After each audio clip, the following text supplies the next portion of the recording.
அனைவருக்கும் இனிய தைத்திருநாள் நல்வாழ்த்துக்கள். பொங்கல், மாட்டுப் பொங்கல் எல்லா செலிப்ரேஷனுமே நம்ம தமிழ்நாட்டுல மாதிரி இல்லாம இங்க ஒரு நாள் முன்னாடியே ஸ்டார்ட் பண்ணிடுறாங்க. போகியில இருந்து எல்லாமே ஆரம்பிச்சிருது. எனக்கு எப்பவுமே ஒரு ஹேபிட் இருக்குது. கிச்சன்ல இந்த பிளாட்ஃபார்ம்ல ஃபர்ஸ்ட் கோலம் போட்டுட்டு அதுக்கு மேலதான் ஸ்டவ் வச்சு யூஸ் பண்ற மாதிரி. பொங்கல்ன்றதுனால சரி பொங்கல் கோலம் போட்டு கொஞ்சம் கலர் எல்லாம் கொடுத்து கலர்ஃபுல்லா ரெடி பண்ணிட்டு ஸ்டவ் அரேஞ்ச் பண்ணியாச்சு. வீட்டுக்குள்ள போட்ட கோலம் பத்தாதுன்னு வெளியில ஒரு சூப்பரா ஒரு கோலம் போட்டாங்க. இதை முடிச்சுட்டு வீட்டுக்குள்ள போறதுக்கே 12 மணி ஆயிடுச்சு. இதை போடுறதுக்கு 12 மணியா அப்படின்னு கேட்டா அப்படி கிடையாது. ஏகாதசி வந்துச்சு இல்லையா, அதுவுமே இந்த வருஷம் பொங்கலை ஒட்டியே வந்துடுச்சு. அதனால ஏகாதசி, போகி, பொங்கல் 3 நாளுமே எங்க வீட்லயும் கோலம் போட்டு கலர் கொடுக்கணும், ஓனரோட வீட்லயும் கோலம் போட்டு கலர் கொடுக்க வேண்டியதாயிடுச்சு. அதனால போன வருஷம் 4 மணிக்கு எந்திரிச்சு 5 to 6 பொங்கல் வச்சு சாமி கும்பிட்டாச்சு. இந்த வருஷம் எந்திரிச்சு வர்றதுக்கே 6:15 ஆயிடுச்சு. ஸோ எந்திரிச்சு அப்படியே தலை குளிச்சுட்டு கிச்சனுக்கு இந்த வருஷம் குக்கர்லயே பொங்கல் வச்சாச்சு.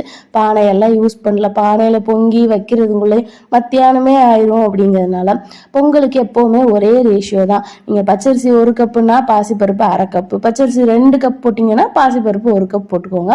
1.5 கப்பு, அதாவது பச்சரிசி 1 கப்பு பாசிப்பருப்பு 1/2 கப் போட்டீங்கன்னா அதுக்கு 4 கிளாஸ் தண்ணி வச்சு குக்கரை மூடி ஒரு 4-5 விசில் விட்டுக்கலாம். இந்த சைடு பச்சரிசி கொஞ்சம் ஹார்டா இருக்கும், அங்கிட்டு மாதிரி சாஃப்டா இருக்காது.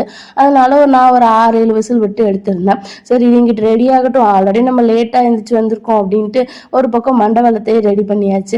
அதை தட்டுறேன் அது உடையவே மாட்டேங்குது. சரி என்னமோ பண்ண அப்படியே கரை அப்படின்னு சொல்லி கொஞ்சோண்டு தண்ணி விட்டு அதையும் தூக்கி அடுப்புல வச்சாச்சு. பொங்கல் ஒரு பக்கம் அடுப்புல ரெடி ஆகிக்கிட்டு இருக்கட்டும், நம்ம அப்படியே சாமி கும்பிடுற இடத்த ரெடி பண்ணிடுவோம். ஒன்னொன்னா பொறுமையா பண்ணிட்டு இருந்தோம்னா மாட்டு பொங்கல் அன்னைக்குதான் நம்ம பொங்கலே கொண்டாடுவோம் அப்படின்ட்டு அப்படியே பூஜை பண்ற இடத்தையுமே ரெடி பண்ணியாச்சு. இப்பெல்லாம் பூஜை ரூம் எல்லாம் கிடையாது, வாடகை வீட்டுக்கு வந்ததுனால. இந்த கிச்சன்ல திங்ஸ் எல்லாம் அடுக்கிறதுக்கு ஷெல்ஃப் கொடுத்துருப்பாங்கல்ல, அதுலயே ஒரு ஷெல்ஃபை கிளீன் பண்ணி அதையவே சாமி கும்பிட்றதுக்கு வச்சாச்சு. ஒரு பக்கம் குக்கர்ல ஏர் எடுத்து விட்டுட்டு அப்படியே விளக்குக்கு மஞ்சள் குங்குமம் வைக்கிற வேலையவும் ஒரேடியா ஆரம்பிச்சுட்டேன். மஞ்சள் குங்குமம் வைக்கிறதுனா என் பையனுக்கு ரொம்ப பிடிக்கும். ஃபர்ஸ்டே கூப்பிட்டேன் வாடா அப்படின்ட்டு, நீங்களே பண்ணிக்கோங்க அப்படின்ட்டான். காலையில அவங்க அப்பாவை சாப்பிட்றதுக்கு மட்டுமாச்சும் வாங்க அப்படின்னு சொன்னா அவரு நீங்களே சாப்பிட்டுக்கோங்க அப்படின்ட்டாரு. 2 விஷயமே எனக்கு தலைக்கு ஏறிடுச்சு கோவம். பொங்கல் அன்னைக்கேவும் தாடாட்டாலும் தசா ஆடுன்னு சொல்லுவாங்கல்ல, அது மாதிரி ஒரு பழக்கம் நம்மளுக்கு பிடிச்சிருச்சுன்னா அது எப்படினாலும் எந்திரிச்சு வந்துருவோன்னு ஒரு வழியா அவனே எந்திரிச்சு வந்துட்டான். நான் ஒரு பக்கம் பொங்கலோட வேலையெல்லாம் ஆரம்பிச்சிட்டேன். ஒரு 6-7 விசில் விட்டு பச்சரிசியும் பாசிப்பருப்பும் நல்லா குழஞ்சு ரெடி ஆயிடுச்சு. இப்போ மண்டவெல்லமும் கரைஞ்சு அதுவுமே ரெடி ஆயிடுச்சு. அதனால ஃபர்ஸ்ட் நீங்க எப்பவுமே மண்டவெல்ல தண்ணி கலக்கும் போது பாதியா கலந்துக்கோங்க. ஏன்னா தண்ணி ஜாஸ்தி ஆயிடுச்சுன்னா அதுக்கப்புறம் பொங்கல் செட் ஆகுறதுக்கே ஒரு 1 hour ஆகும், பொங்கல் இறுகி வர்றதுக்கு. நான் கரெக்டான ரேஷியோல தான் தண்ணி வச்சிருந்தேன். அதனால அதை அப்படியே ஃபுல்லுத்தையுமே உள்ள மிக்ஸ் பண்ணிட்டேன். அப்புறமே உள்ள மிக்ஸ் பண்ணி நல்லா கரண்டி வச்சு கிளறி விட்டாச்சு. இப்படி பண்ணாலே ஆல்மோஸ்ட் பொங்கல் முடிஞ்சிருச்சு. இதேவே பெரிய பகுமானமா வெளியில போய் நானும் பந்தா பண்ணிக்கிட்டேன், நானும் இந்த வருஷம் பொங்கல் வச்சுட்டேன் அப்படின்ட்டு. பானையில வைக்கிறத விட இது ரொம்பவே ஈஸியா தான் இருக்குது. இதை முடிச்சுட்டு இதுக்கப்புறமா பெரிய வேலையெல்லாம் ஒன்றும் கிடையாது. இந்த முந்திரி திராட்சை இது எல்லாத்தையும் நெய்யில நல்லா வறுத்து இது கூட கலந்து ஒரு கிளறி விட்டோம்னா அவ்வளவுதான் பொங்கலேவும். இதை பண்றதுக்கு தான் வருஷத்துல ஒரு நாள் தான் பண்றோம் இதையும். ஆனா அதையுமே நம்ம ரொம்ப சலிச்சுக்கிட்டு சொல்லிக்கிட்டு இருக்க மாதிரி தான் இருக்குது. அதனால இன்னொரு பக்கம் சட்டியில நெய் ஊற்றி முந்திரியும் திராட்சையும் போட்டு அது லேசா கிளறி விட்டா போதும், நல்லா உப்பி வந்துருச்சு. திராட்சை எல்லாம் நல்லா புசுன்னு வந்துருச்சு. அதை தூக்கி அப்படியே பொங்கல் பானையில கொட்டி இங்கிட்டு 2 கிளறு அங்கிட்டு 2 கிளறுனா பொங்கல் அவ்வளோ டேஸ்டா அப்படி ஒரு சூப்பரா வந்துருச்சு. நெய் ரொம்ப பிடிக்கும் அப்படின்னா நீங்க பொங்கல்லே கூட இன்னும் கொஞ்சம் நெய் சேர்த்துக்கலாம். உங்களுக்கு இப்போ பார்க்கும்போது பொங்கல் கொஞ்சம் தண்ணி பதமா இருக்கிற மாதிரி இருக்கும்.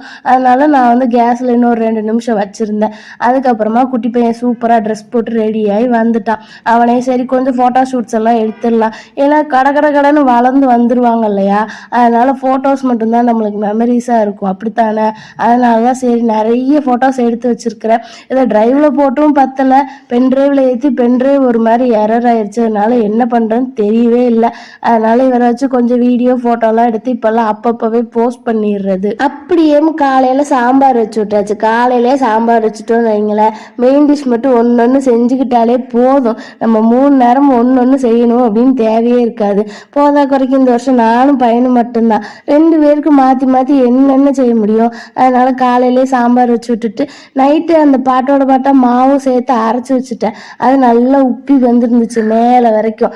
அந்த மாவை நல்லா கரண்டி வச்சு நல்லா அடிச்சு விட்டேன். எனக்கு ஏற்கனவே இந்த வேலை ரொம்ப பிடிக்குமா, அதனால அதை கூட கொஞ்சம் நேரம் நின்று பண்ணிட்டு இருந்தேன். அதுக்கப்புறமா நான் முன்னாடி ஜுவல்லரி வாங்கியிருந்தேன்னு சொல்லியிருந்தேன்ல, அது இதுதான் நான் வந்து ஃபஸ்ட்டு வாங்கின கவரிங் கம்மல் என் லைஃப்பில். ஏங்க கோல்டு கம்மல்லாம் என்னாச்சு அப்படின்னா, அது வந்து வீட்டில் ஒரு நல்ல விஷயத்துக்காக வேண்டி அது ஃபுல்லாத்தையும் சோலி முடிச்சிட்டோம். விஜய் சேதுபதி சொன்ன மாதிரி சோலி முடிஞ்சு அப்படிங்கிற மாதிரி தான். அதுக்கப்புறமா இதுதான் நான் வாங்கின கவரிங் கம்மல். பொங்கலுக்கு போய் மண்டபம் கருப்பட்டி இதெல்லாம் வாங்க போனோம்ல, அப்பமே பக்கத்தால் ஒரு ஃபேன்சி ஸ்டோர் இருந்துச்சு, அதுலேயே சேர்த்து இதையும் வாங்கிட்டு வந்தாச்சு. கோல்டு ஜுவல்லரி போனதுக்கப்புறமா வந்து நான் சில்வரில் ஒரு கம்மல் அம்மா வாங்கி கொடுத்தாங்க கன்சீவாக இருந்தப்போ. அந்த கம்மல் போட்டிருந்தேன்னா அது வந்து இப்போ ஒரு 4-5 வருஷம் ஆயிடுச்சு. அதனால அதோட சொரையும் போயிடுச்சு. இன்னும் ஊருக்கு கோயம்புத்தூர் போகிறப்ப தான் அதை வந்து மாற்ற முடியும். இப்போதைக்கு என்ன பண்ணுறது அப்படின்ட்டு சரின்னு கவரிங்கில் போய் இந்த கம்மல் வாங்கிட்டு வந்தேன். இதோட ப்ரைஸ் வந்துட்டு எவ்வளோ இருக்குன்னு நீங்கள் கமெண்ட் பாக்ஸில் சொல்லுங்கள். அதுக்கப்புறமா இதில் கீழே ஜிமிக்கி இருக்கு இல்லையா, அது வந்து நல்லா ஆடும் அப்படிங்கிறதுனால தான் நான் இந்த கம்மலே வாங்கினேன். கடைசியில் பார்த்தா எனக்கு காது கொஞ்சம் மேலே ஏற்றி குத்திருக்காங்க, ஜிமிக்கி ஆடவே இல்லை. அப்படியே அதுவும் ஒரு டிசைன் மாதிரி காதோட ஒட்டிக்கிருச்சு. நானும் போட்டு கண்ணாடி மாடி போய் ஆட்டி ஆட்டி பார்க்க ஆடவே மாட்டேங்குது. அதுக்கப்புறமா சரி இட்லியை வச்சு சாப்பிட்லாம் அப்படின்ட்டு எனக்கும் தன்விக்கும் மட்டும் தானே, அதனால கொஞ்சோண்டு இட்லியை வச்சுக்கிட்டோம். ஏற்கனவே சாம்பார் ஒரு பக்கம் சூப்பராக ரெடி ஆகிட்டு இருந்துச்சு.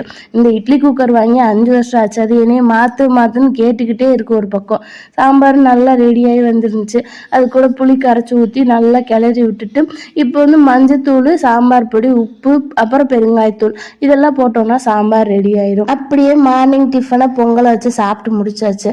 இப்போல்லாம் மஞ்சத்தூள் அதிகமாக போடுறதுக்கே ரொம்ப பயமாக இருக்குது. ஃபஸ்ட்டெல்லாம் நான் நிறைய மஞ்சத்தூள் சேர்த்துருவேன், எல்லாத்துலேயும் மஞ்சத்தூள் சேர்த்துருவேன். இப்போ வந்துட்டு இந்த மேகியில் யூஸ் பண்ண லீடு தான் வந்து அந்த லெட்டுன்னு சொல்லுவாங்கள்ல, அதுதான் வந்து மஞ்சத்தூள்லேயே அதிகமாக கலக்குறாங்க அப்படின்னு ஒரு நியூஸ் வருது. அது உண்மையாக பொய்யான்னு எனக்கு தெரியல. அது நீங்கள் கமெண்ட் பாக்ஸில் சொல்லுங்கள், நானும் தெரிஞ்சுக்கிறேன். அதனால இப்போ வந்து ஒரு பிளானுக்கு வந்திருக்கோம். இந்த விரலி மஞ்சள் இருக்கும்ல, அதை வாங்கி நல்லா வெயிலில் காய வச்சு ரைஸ் மில்லில் கொடுத்து அரைச்சிக்கலாம் அப்படின்ட்டு. ஸோ அதெல்லாம் முடிச்சுட்டு ஒரு தூக்கம் போட்டு எழுந்திரிச்சிட்டு ஈவினிங் வந்தோம். ஹவுஸ் ஓனர் வந்து நல்லா ஒரு பெரிய குண்டா நிறைய பாயசம் கொடுத்துருந்தாங்க. ட்ரை கிரேப்ஸில் ஜவ்வரிசி பாயசமா ட்ரை கிரேப்ஸ் பாயசமான்னு தெரில, அவ்வளோ ட்ரை கிரேப்ஸு, முந்திரி இதெல்லாமே போட்டிருந்தாங்க. நானும் பையனும் சரி சாப்பிட்லாம் அப்படின்னு வந்து உட்காந்தேன். அவன் அதை பார்த்தோன்னே நெய் வாசனை வருது, எனக்கு வேண்டாம் அப்படின்ட்டான். இந்த பையன் என்னதான் பிறந்தானோ எனக்கும் தெரியல. இந்த பால் நெய் இந்த ஐட்டமே எனக்கு சுத்தமாக பிடிக்க மாட்டேங்குது. கடையில் அதேமோ டூப்ளிகேட்டாக நெய் ஸ்வீட்டு அப்படின்னு கொடுத்தாங்கன்னா அதை வாங்கி ஆசையாக சாப்பிட்றான். வீட்டில் நம்ம நெய் எது செஞ்சு கொடுத்தாலும் சாப்பிட்றதில்ல. அப்படியே குக்கரில் சாப்பாடு வச்சு விட்டுட்டு தான் உட்காந்து பாயசம் சாப்பிட்டோமா, அதனால் அப்படியே சாப்பாடு எடுத்து சாம்பாரை ஊற்றி 2 அப்பளம் பொரிச்சு வச்சு சாப்பிட்றதுக்கு உட்காந்துட்டோம். எப்போவுமே யாருமே நம்ம கூட இல்லை அப்படின்னு நம்ம ஃபீல் பண்ணவே கூடாது. நம்ம கூட சாப்பாடு இருக்குதா அதுவே போதும், நம்ம நல்லா வளைச்சு மாட்டிடணும். அதுக்கப்புறமா மறுநாள் மாட்டு பொங்கலுக்கு ஹவுஸ் ஓனர் வீட்டில் இருந்து வடை, அதுக்கப்புறம் சாதம், அது வந்து தக்காளி சாதம், அப்புறம் குடலும் ரத்தமும் பொரியல், அப்புறம் மட்டன் குழம்பு எல்லாம் வந்துருந்துச்சு. மட்டன் விற்கிற வேலையில் இவ்வளோ குழம்பு தூக்கி தாராளமாக கொடுக்குற மனசு எங்கள் ஹவுஸ் ஓனருக்கு மட்டும்தான் இருக்குன்னு நான் நினைக்கிறேன். இப்போல்லாம் வந்துட்டு ஃபங்க்ஷன் அன்னைக்கு அது ஃபங்க்ஷன் மாதிரியே இல்லை, நல்லா தூங்கி ரெஸ்ட் எடுக்கிறோம். அது நாள் தான் எல்லா வேலையும் போட்டு மாங்குன்னு பார்க்குறோம். நீங்களும் அதே மாதிரினா கமெண்ட் பாக்ஸில் சொல்லுங்கள். வீடியோ பிடிச்சா லைக் பண்ணிட்டு சப்ஸ்கிரைப் பண்ணிக்கோங்க.